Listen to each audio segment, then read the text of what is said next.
we're going to go mackerel fishing for 2 hours and see what we can get, and then we'll try to eat them. I was planning on keeping running. By spending 2 hours, you can enjoy mackerel fishing running from Brixham. Brixham is one of the busiest fishing ports in the UK. All equipment provided there for fishing. Dogs are welcome and sail for free. Ticket. For adults, £22. Children, £18 for 12 years and under. For more information you can go through the website.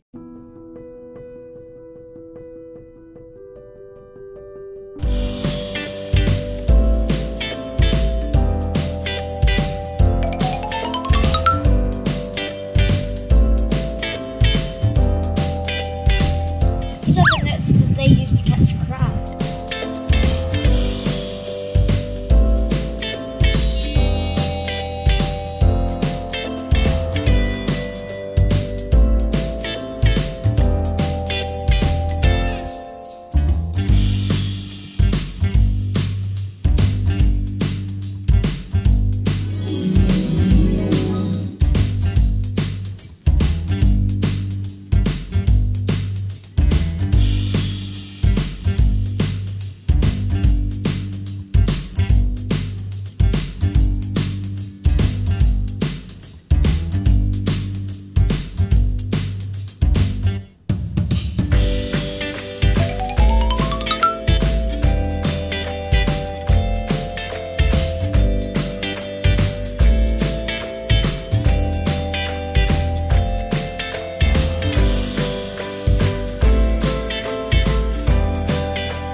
Right now we've made a map with all the places that I've been to. So all you have to do if you want to go to places, you just have to find them, click on them, and they'll show all the details.